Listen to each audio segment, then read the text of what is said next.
Bonjour à tous et bienvenue sur cette nouvelle vidéo. Aujourd'hui, on va s'intéresser à la carte du 21 avril, la conjonction Uranus-Jupiter. Donc, c'est la deuxième partie de la première vidéo que je vous ai mis en ligne il y a quelques jours. Alors, si vous n'avez pas regardé la première, eh bien, vous pouvez la retrouver. Je vous la mets ici, voilà. Donc, je vous rappelle, sur la première partie, on avait vu qu'est-ce qu'était Uranus, qu'est-ce qu'était Jupiter, et puis les grandes dates dans l'histoire où les deux planètes ont été en conjonction.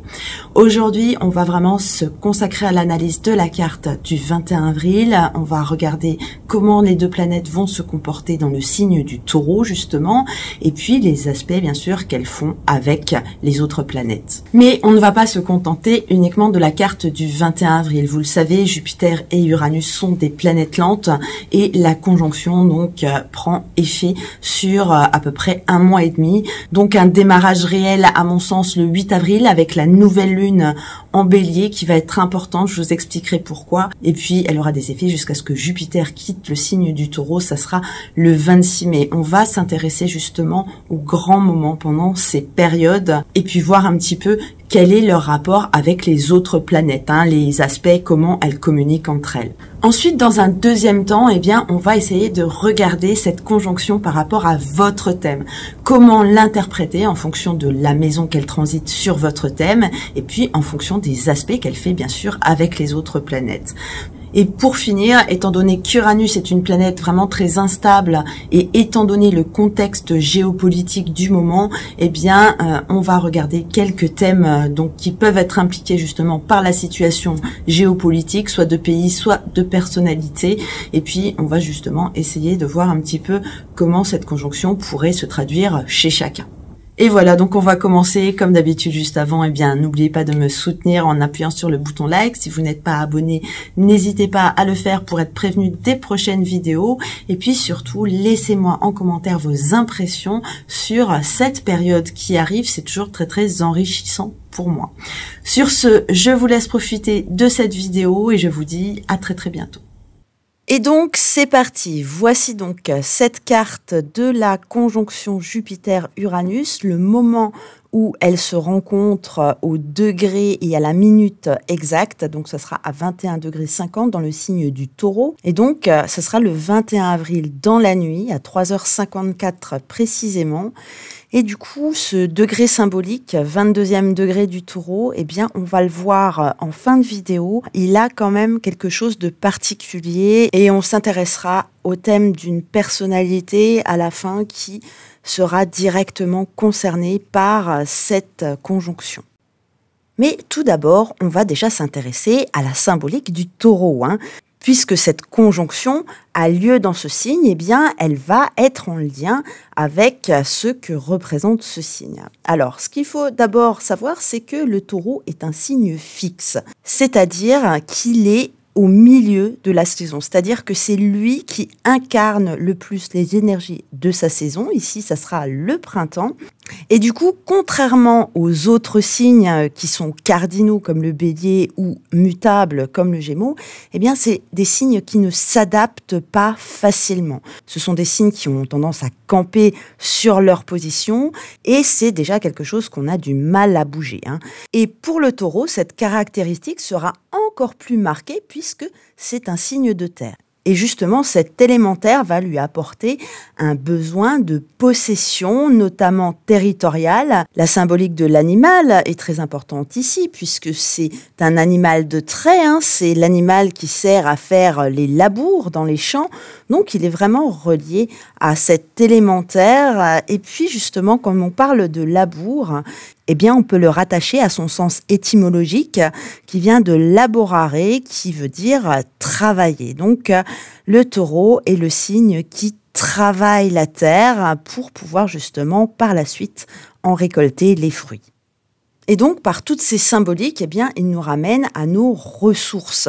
Il nous ramène à l'argent, donc, puisque eh bien aujourd'hui, plus personne ne laboure ses champs pour pouvoir se nourrir. Aujourd'hui, on va aller travailler pour pouvoir gagner de l'argent pour acheter notre nourriture. Mais de façon plus large, eh bien c'est aussi pour acheter des biens, c'est aussi pour acheter notre petit lopin de terre, notre maison, notre appartement, pour acheter notre voiture. On est vraiment là sur un signe très possessif. Et d'ailleurs, au niveau affectif, parce que sa planète, du coup, c'est Vénus, le taureau nous parle aussi d'affection, eh bien, on voit souvent de la jalousie, de la possessivité lorsqu'un taureau est en couple. Donc, il a besoin de posséder et donc d'être propriétaire. Il a besoin d'avoir un capital. D'ailleurs, souvent, les dominants taureaux ont toujours besoin d'avoir des économies à la banque. Et comme on parle de capital, eh bien, il nous renvoie bien sûr au capitalisme et du coup à tout notre système financier. Le taureau représente bien entendu toutes les banques, la finance, l'endroit où l'on garde notre argent. Au niveau de la symbolique du corps, c'est aussi très très marquant. Il symbolise le cou, la gorge. Eh bien, c'est le socle sur lequel repose la tête. Donc, vous voyez, c'est quelque chose sur lequel on va s'appuyer.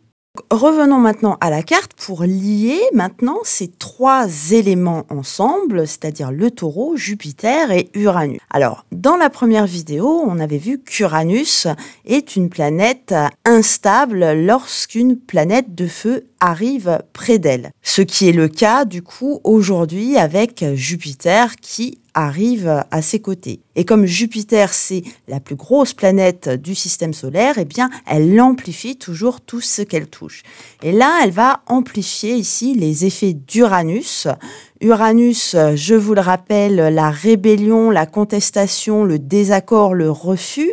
Et puis, on avait vu aussi, lorsqu'on avait regardé les dates des conjonctions par rapport à l'histoire, eh bien que cette conjonction-là mettait toujours en valeur, en lumière des tensions lorsqu'elle est en carré ou en opposition avec son signe de domicile qui est le signe du Verseau. Et donc c'est le cas ici puisque le signe du Taureau et le signe du Verseau sont évidemment en carré. Donc ici, si vous vous rappelez, la planète n'est pas bien du tout, justement, en carré à son signe d'origine. Dans le signe du Taureau, elle est en chute. Et là, du coup, l'arrivée de Jupiter va considérablement amplifier son mal-être. Et du coup, elle va certainement réagir de manière brusque, soudaine, inattendue, comme elle le fait d'habitude. Alors, pour mémoire, la dernière conjonction Jupiter-Uranus dans le signe du Taureau, c'était le 8 mai 1941. Alors, sur la première vidéo, on avait vu que c'était 6 mois avant l'attaque de Pearl Harbor et la mondialisation du coup de la guerre, vu que c'était ça qui avait amené les États-Unis à rentrer dans la Deuxième Guerre mondiale. Mais ce qu'il faut savoir aussi, c'est que mai 1941, eh bien, ce sont les premières déportations de Juifs de France avec les rafles, justement, et qui a également occasionné la dépossession de tous les biens des personnes qui étaient déportées, parce que, je vous le rappelle, tout ce qui était tableau, tout ce qui était or, tout ce qui était bien matériel a été forcément volé aux malheureux juifs qui étaient déportés, donc sous le gouvernement de Vichy. Voilà, alors je sais que beaucoup d'entre vous imaginent cette conjonction Uranus, la planète du progrès, Jupiter, la planète de la chance, comme quelque chose de bénéfique. Mais comme je vous le dis toujours, en astrologie, il n'y a rien de bon, rien de mauvais. Il y a simplement des énergies qui nous parviennent et à nous de les utiliser en fonction de ce qui se passe autour. Donc premièrement, on peut déjà constater que cette conjonction en Taureau peut présenter des défis potentiels qui pourraient arriver. Maintenant, au niveau des aspects, le jour de cette conjonction, vous allez voir que ça ne sera pas la même chose tout à fait tout au long de cette période du 8 avril au 26 mai, mais le jour de la conjonction, eh bien, on a deux aspects bénéfiques ici. Un sextile avec Neptune et puis un trigone avec la Lune. Alors, ce trigone avec la Lune, bien sûr, c'est un aspect harmonieux, mais il ne va pas rester longtemps. Vous le savez, la Lune est l'astre le plus rapide. Et là, à la fin du signe de la Vierge, elle s'apprête 1 ou 2 heures après à entrer dans le signe de la Balance. Et justement, on verra que la Lune aura une réelle importance, puisque la Lune est en partie une planète qui déclenche des événements. Donc, pour cette nuit du 21 avril, eh bien, on peut dire que c'est déjà assez calme. La Lune ne fait pas de tension. Alors, par contre, il y a quelque chose qui m'embête vraiment sur cette carte, c'est l'arrivée du Soleil dans le signe du Taureau. Donc, un jour avant cette conjonction. Et donc, le Soleil qui arrive en Taureau et qui va bien sûr amplifier les effets de cette conjonction se place en même temps en carré avec Pluton au début du signe du Verseau, donc le signe de notre cher Uranus. Alors, il faut le dire, la présence de Pluton qui vient d'arriver en Verseau au moment de cette conjonction ne me rassurait déjà pas. Mais on était avec Pluton au tout début du signe et plutôt avec Uranus en fin de signe. On arrive sur le début du 3e décan ici à 21 degrés Taureau. Maintenant, le Soleil là va venir entre le 20 et peut-être le 24 ou 25 avril faire la jonction donc entre Pluton de par sa position de carré et Uranus de par sa position dans le même signe. Donc, méfiance vraiment sur ces quelques jours, d'autant plus que nous avons la planète maîtresse du Taureau qui est Vénus ici, dans le signe du Bélier. Et à côté, on retrouve Mercure rétrograde, qui sera toujours en position rétrograde au moment de la conjonction. Et du coup, Vénus nous pointe un petit peu ce signe et cette rétrogradation de Mercure. Alors, Mercure ici en rétrogradation, eh bien, comme vous le savez peut-être, c'est la perte du discernement. Le Bélier, c'est un signe d'action et le problème, c'est qu'on pourrait agir sans réfléchir justement, ce qui peut être très délicat à ce moment-là. Et puis le Bélier qui nous renvoie à sa planète de dominance, Mars qui est actuellement en Poisson. Alors, il y a 3 planètes actuellement en Poisson, donc Mars qui agit dans le signe des Poissons plus en position de défensive que de position d'offensive. Et les capacités de réaction de Mars ici sont un peu amoindries, un peu étouffées par l'eau des Poissons. Dans le signe des Poissons, on a également Saturne, donc la planète de la sagesse et de la responsabilité. Elle non plus, elle n'est pas très bien dans le signe des Poissons et elle ne va pas vraiment avoir assez de poids pour agir. La seule qui est vraiment en position de force dans le signe des Poissons, c'est bien sûr Neptune qui est en maîtrise dans ce signe et qui met l'accent sur le rêve, sur une certaine utopie et puis qui nous empêche de voir, qui nous met un petit peu dans le brouillard.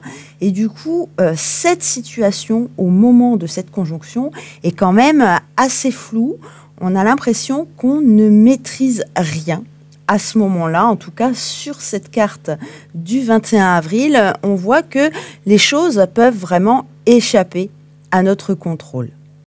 Donc vous voyez, cette carte est quand même assez floue, assez ambiguë, un petit peu à l'image de toutes ces planètes dans le signe des Poissons.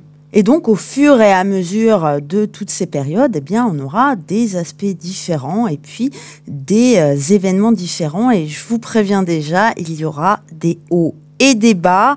Les énergies vont être vraiment très très changeantes pendant toute cette période. Alors ceux qui sont sensibles à la Lune, eh bien, le ressentiront encore plus que d'habitude. Voilà, donc par rapport aux grandes dates de cette période, eh bien, on commence par la carte du 8 avril. Je vous dis juste les choses essentielles, je ne reviens pas sur tous les aspects que l'on a déjà vus, bien sûr, mais simplement les mouvements des planètes qui auraient changé de signe. Donc voilà, on commence par cette nouvelle lune en Bélier, donc première nouvelle lune de l'année, donc très très importante. Et pourquoi, à mon sens, elle va vraiment démarrer cette grande période? Eh bien, tout simplement parce qu'elle va impulser un nouveau cycle de lunaison. C'est-à-dire que jusqu'alors, eh bien, on était encore dans cette lunaison qui avait commencé le mois dernier dans le signe des Poissons. À partir du 8 avril, eh bien, on change, on entre réellement dans un nouveau cycle. Bien sûr, je vous en dirai plus sur la vidéo de la nouvelle lune que je vous mettrai en ligne la semaine prochaine. Mais ce qu'il faut savoir aussi, c'est qu'il y a une comète qui arrive. Et oui, je sais, je m'intéresse beaucoup aux comètes. Alors, beaucoup d'astrologues négligent un petit peu ça, mais pour moi, c'est vraiment des synchronicités. Lorsque des comètes arrivent, eh bien, pour moi, elles nous donnent quand même un message. Et donc là, ce sera la comète qui s'appelle 12P Ponsbrook qui va arriver dans notre système solaire. Et ce qui est très, très intéressant, justement, c'est que le 8 avril, du coup, au moment de la nouvelle lune, qui est également l'occasion d'une éclipse, et ça on en reparlera aussi sur la vidéo du 8, eh bien cette comète sera positionnée à 27 degrés avant le soleil, c'est-à-dire à 3 degrés ici de cette conjonction Uranus-Jupiter. Une autre coïncidence également, c'est que au moment où la comète sera au plus proche du soleil, la périhélie de la comète, eh bien, ça sera le 21 avril.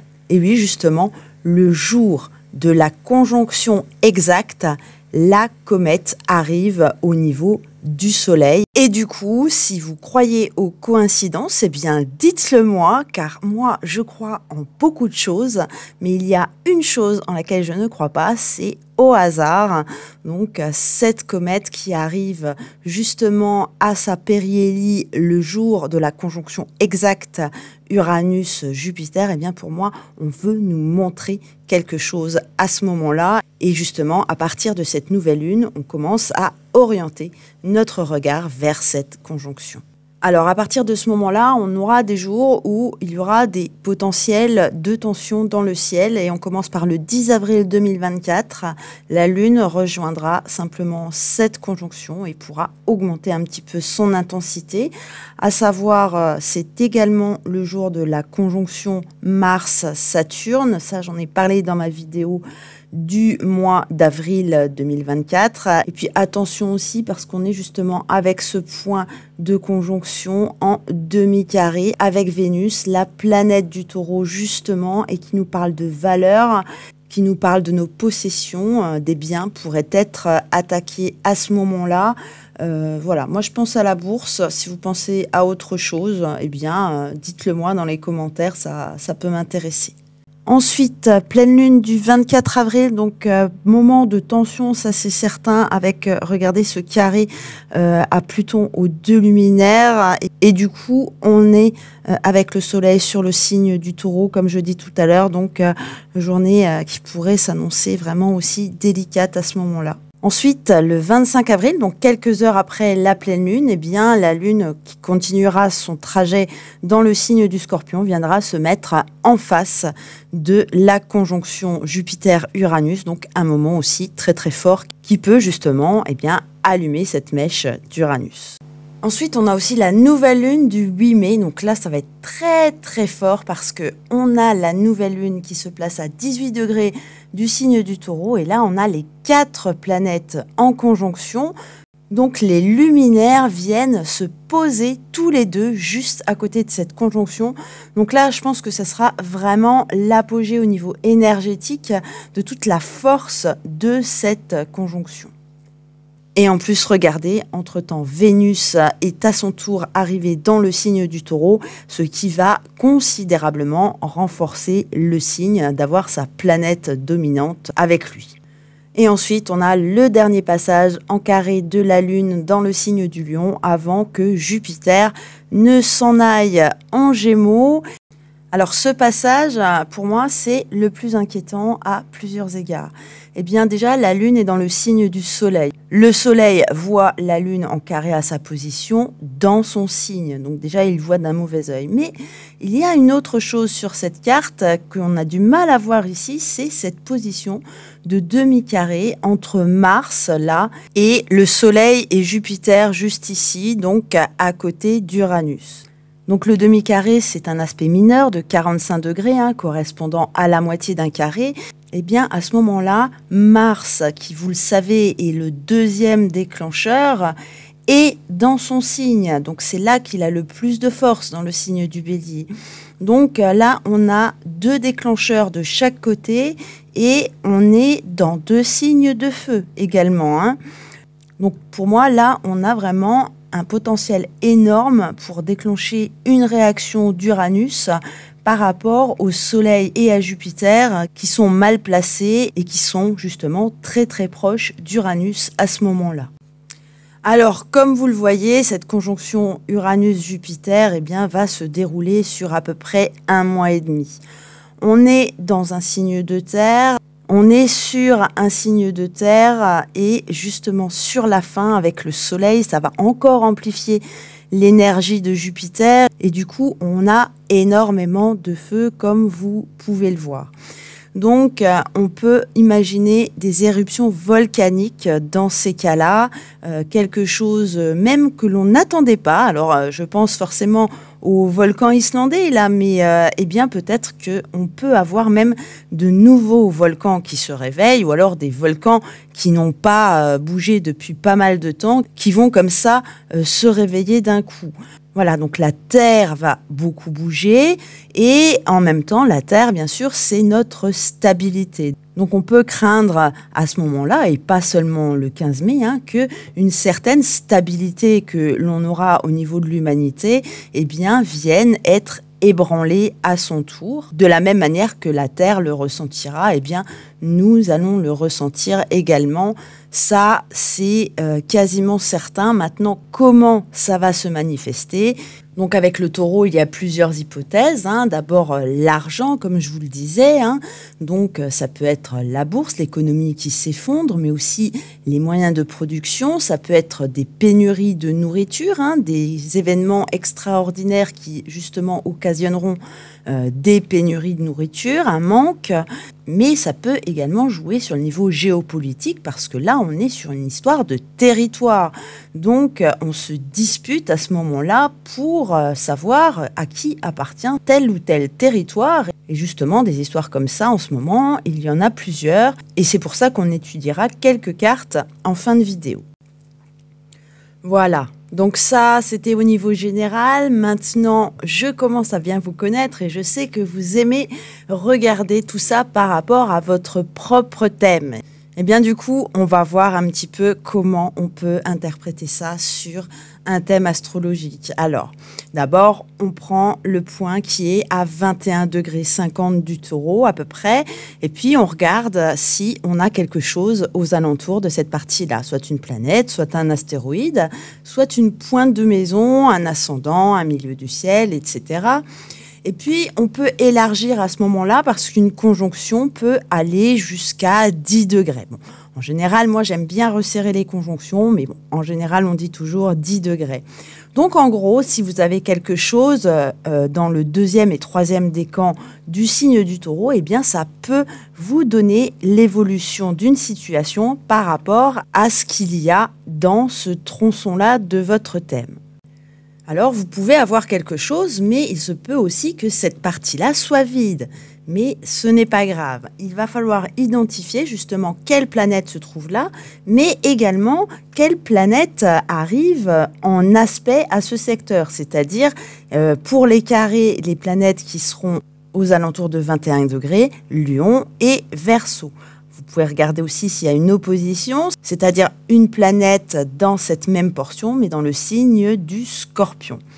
Ainsi de suite. Donc ça, ce sont les aspects plus ou moins bloquants. Donc cette conjonction Jupiter-Uranus va plutôt représenter un défi par rapport à la planète qui se trouve là et aussi par rapport à la maison dans laquelle se trouve cette planète. Alors, ce n'est pas forcément négatif en soi. On rappelle quand même qu'Uranus doublé de Jupiter donc représente le progrès, l'évolution personnelle, mais il va falloir passer par des épreuves pour atteindre l'objectif. Voilà, c'est un défi qui est proposé. Après, vous le relevez, vous ne le relevez pas. eh bien chacun est libre de suivre plus ou moins le plan des astres. Alors maintenant, si vous avez des planètes dans cette portion, donc des 4 signes suivants, donc Capricorne, Vierge qui sont en trigone, et puis aussi les Poissons et Cancer qui sont en sextile. Et bien là, ça va être une ouverture, une voie qui va s'ouvrir pour vous. Après, quel que soit le signe dans lequel vous avez ces éléments, il faudra faire très attention aux aspects que ces planètes font entre elles sur votre thème de naissance. Par exemple, si vous avez Jupiter qui se trouve dans le signe du Taureau aux alentours de la conjonction, eh bien, on peut dire que c'est très très bon. Maintenant, si ce Jupiter sur votre thème il a un aspect difficile avec une autre planète, et bien justement, ça va venir réveiller ce défi qui a été proposé justement à la naissance. Et donc, on va vous demander de bouger à ce moment-là. Et ensuite, ce qui sera important d'observer, c'est dans quelle partie de votre thème se trouve ce point de 21,50 Taureau et dans quelle maison surtout. Ça va venir changer une situation dans votre vie en fonction de la maison. Là, les maisons, je vous les mets à l'écran.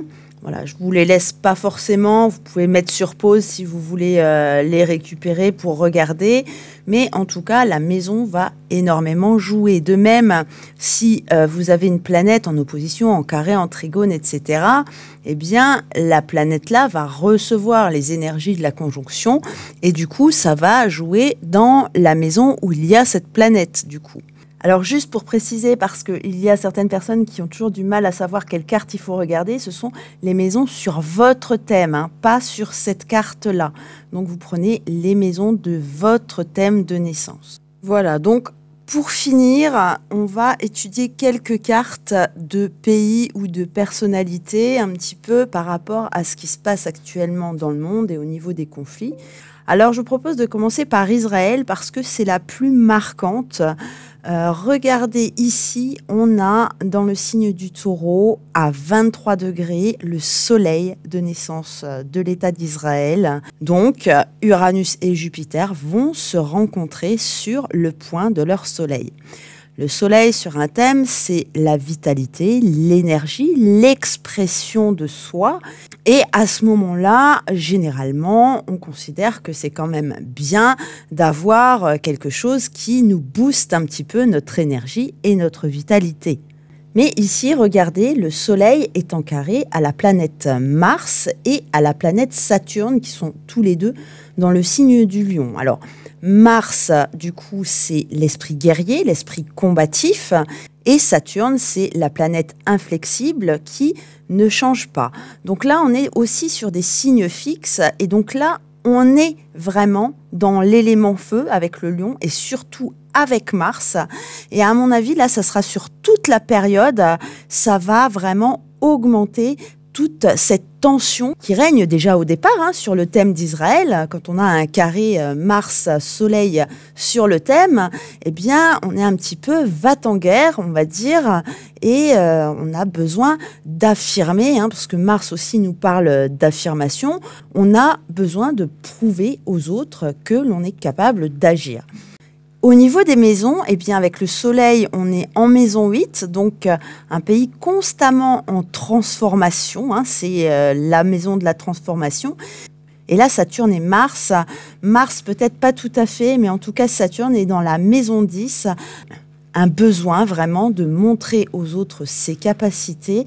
Et puis il y a aussi un côté émotionnel, un côté besoin de prendre le contrôle avec la Lune et Pluton dans ce secteur en Lion, besoin de contrôler un petit peu la situation, besoin de contrôler les autres également, besoin de montrer un petit peu sa suprématie sur les autres pays.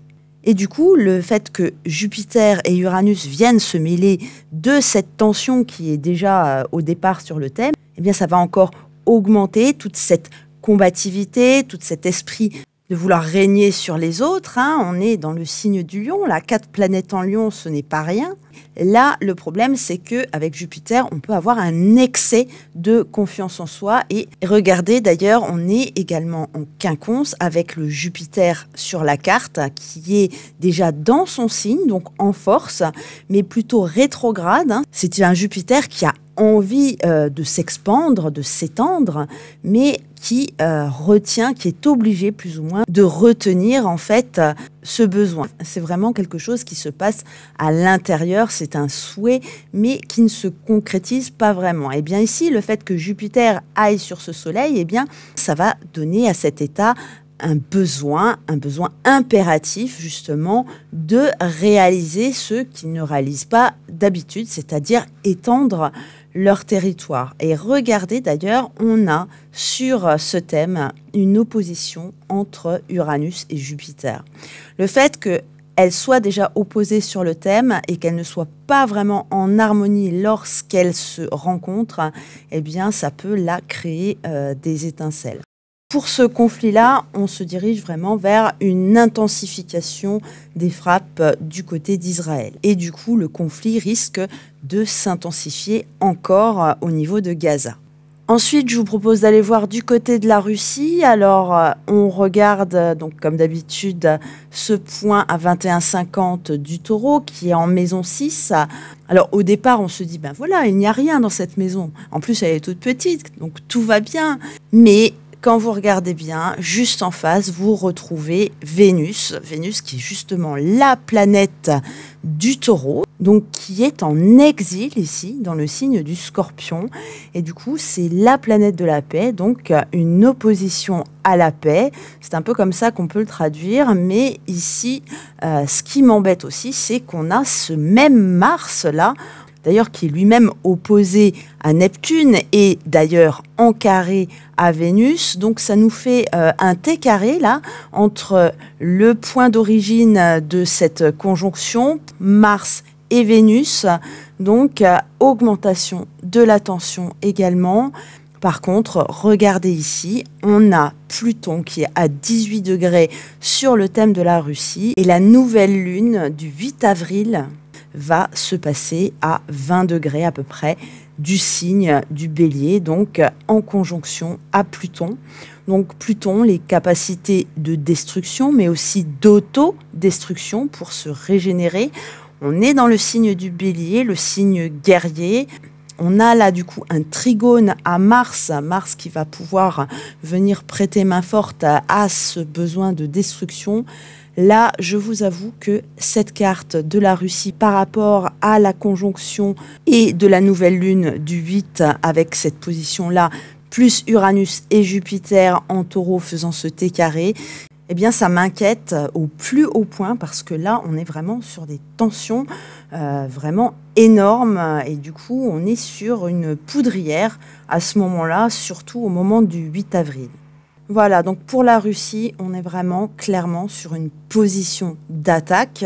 Et du coup, je vous propose d'aller voir tout de suite du côté de la carte de l'Ukraine. Donc l'Ukraine qui, vous le savez peut-être, en ce moment n'a pas une position facile par rapport à Pluton. Pluton, on en a beaucoup parlé, elle se trouve à 2 degrés du signe du Verseau en ce moment, donc en conjonction avec Saturne, natal de l'Ukraine, donc en maison 1. Donc là, ça va vraiment toucher le cœur du pays. Et du coup, lorsque Pluton et Saturne passent comme ça en conjonction, je vous rappelle qu'un transit de Pluton sur une planète, eh bien, c'est tous les 284 ans, autant dire que c'est très très rare. Eh bien, ce sont 2 symboles de destruction, de fin de quelque chose. Et du coup, au départ, avant cette conjonction, l'Ukraine est déjà vraiment très affaiblie. Et du coup, eh bien, Uranus, qui est dans le signe du Taureau, elle est justement en face de son Pluton natal, cette fois-ci. Donc, ça fait à peu près 2 ans, voilà. Et le fait que Jupiter vienne rejoindre Uranus à ce moment-là, eh bien, ça va vraiment intensifier le conflit, intensifier les difficultés que vivent les Ukrainiens. Et du coup, ça va encore augmenter tous les problèmes du pays.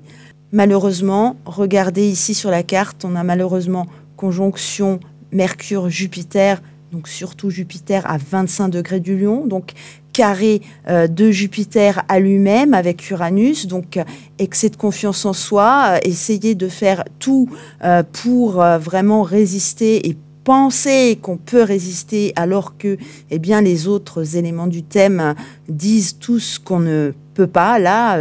Et là, vraiment, pour l'Ukraine, ça risque vraiment d'être la fin du conflit, malheureusement, pas en leur faveur. Et de l'autre côté, en plus, on a la Lune à 22 degrés Verseau, donc vraiment en carré parfait avec cette conjonction. Donc au niveau émotionnel, quelque chose d'intense, des émotions terribles. Les Ukrainiens, c'est quelque chose vraiment qui vient toucher le cœur du pays. Et Uranus vient donc toucher leurs émotions. L'arrivée de Jupiter risque de mettre un point final justement à tout cela. Et à mon avis, d'ici le mois de mai, ça risque d'être très très très compliqué pour le peuple ukrainien. On remarque aussi que la conjonction est dans leur maison 4, donc c'est une transformation de la maison, du foyer et donc par extension de la nation. Et ensuite, je voulais vous montrer un dernier thème que j'ai trouvé par hasard oui et non. En regardant le degré symbolique de cette conjonction, eh bien, je suis tombée sur la phrase suivante. Un roi est assis sur un trône. Derrière lui se tient une silhouette voilée de noir. Donc voilà, j'ai tout de suite pensé forcément au prince Charles qui est atteint d'un cancer malheureusement. Et donc voici la carte de Charles III. Donc excusez-moi, j'ai dit prince Charles tout à l'heure, c'est une habitude. Eh bien justement, on peut voir que cette conjonction dans sa maison 10, en fin de maison 10, la maison 10, la maison de la réputation. Et donc là, la conjonction, donc 22 degrés Taureau, est vraiment, regardez, bien en face de ce soleil qui est en Scorpion. Donc malheureusement, cette conjonction va venir atteindre son énergie vitale, sa vitalité. Le soleil, c'est ce qui nous fait vivre, bien sûr. Et regardez ici, on a en plus le carré à Pluton. Donc il a déjà au départ sur son thème un carré Pluton-Soleil. Ça peut donner des envies de refuser un petit peu son destin. Mais là, lorsque cette conjonction arrive, eh bien, on est vraiment et en carré à Pluton et en opposition au Soleil. Je ne dis pas que c'est la fin, qu'il va mourir, mais en tout cas, il va vraiment passer des moments très très difficiles dans les prochains mois. Et l'issue n'est pas forcément fatale, bien sûr, de ce genre de conjonction. Ça peut également être une renaissance, une épreuve par laquelle on passe et qui nous fait changer du tout au tout, de regard sur la vie, qui nous fait changer notre personnalité et on vit un petit peu comme une deuxième vie. C'est une deuxième vie qui nous est offerte lorsque on se sort de ce genre de situation. Voilà, donc j'avais encore 2 ou 3 petits thèmes à vous présenter, mais ils étaient vraiment pas très intéressants, donc on va les laisser de côté. Vu le timing de la vidéo, je voulais aussi vous montrer le thème de Macron, juste à l'occasion, parce que je ne l'ai jamais fait. Voilà, écoutez, je ne vais pas le faire aujourd'hui. Maintenant, si vous souhaitez que je vous montre le thème de Macron avec son fameux T carré, avec son fameux Mercure rétrograde, écoutez, dites-le moi dans les commentaires et puis je vous le ferai à l'occasion. Mais bon, c'est vrai qu'en ce moment, c'est très très dur pour lui au niveau de la communication. Il avait déjà Mercure rétrograde dans sa révolution solaire. Donc, il est né déjà avec Mercure rétrograde sur son thème. Et donc, forcément, ça lui fait dire n'importe quoi. Là, le problème, c'est que quand Mercure va rétrograder, là, ça risque d'être encore plus compliqué. Donc, à mon avis, attendez-vous quand même à avoir quand même du verbiage un petit peu bizarroïde. Mais bon, après, on commence à avoir l'habitude, à ma foi. Est-ce qu'un jour, on va peut-être même ne plus l'écouter ? Écoutez, c'est bien possible. Quand c'est comme ça, Mercure rétrograde, c'est vraiment très très difficile, surtout lorsqu'on a envie de s'exprimer avec un Mercure en Sagittaire qui veut vraiment montrer qu'il est intelligent. Voilà, ben écoutez, sur ce, je vous laisse. Je vous souhaite à tous un très très bon dimanche de Pâques si vous regardez cette vidéo aujourd'hui. Sinon, eh bien, j'espère que tout ça sera bien passé et j'espère que cette conjonction Jupiter-Uranus sera de très bon augure pour vous. Voilà, donc à très très bientôt. Prenez soin de vous.